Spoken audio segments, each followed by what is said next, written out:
Hi guys, good morning. So ayan, for today's ulam, nag-iihaw ako ng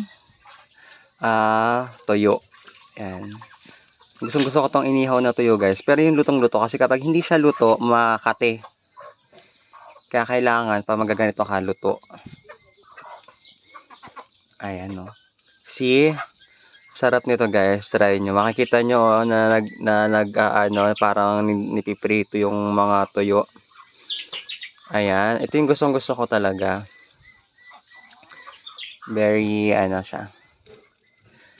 Look at the guys, so tingnan niyo naman, tingnan niyo yung kulay ng tuyo. Oh. Wow. Tingnan niyo ng ilaw. Ayan, that's perfect.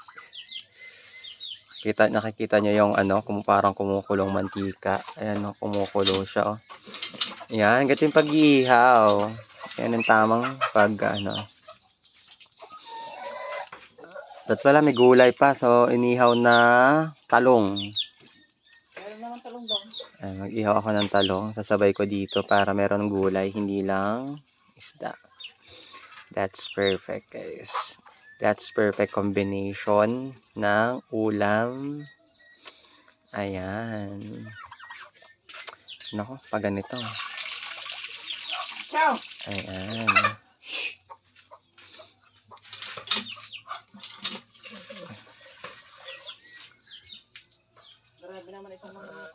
Very Tagalog to guys. Tagalog. Lutong Tagalog. Hindi yung Tagalog, sidarang ganyan lang. Ay? Ganyan lang siya Diyos ang luto ng tuyo. Hindi ba Tagalog ganito? Ayaw niya ito. Na fake news tayo. Mantika. Ayan. Para sa mga ayaw na mantika. Ayan. Kasi kapag pinirito mo, ang daming mantika. So talagang ayan. As in luto-luto to guys. Yan makikita nyo na kumukulo-kulo parang mantika. O, di ba? Masarap. Ayan, oh. Wow. Wow. Siyempre, yung apoy natin, medyo alalay sa apoy. Ayan, pasok-pasok ng konti. Ayan. Yung niyan, yun ang mag-aano sa kanya. Ayan. Alam mo, sarap lang to. Tapos kakain ka sa sa ilog. Kakain ka sa with your barkada or family. Yung simpleng ganito lang guys, yung simpleng ganito lang banding, grabe, it's priceless. Ayan. Grabe oh. Crunch, napaka-crunchy na oh. So, makikita nyo nagtatanggalan na yung mga niya.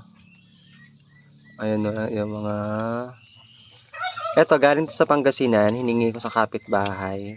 Kasi marami siyang ganito. So, humingi ako. Ayan.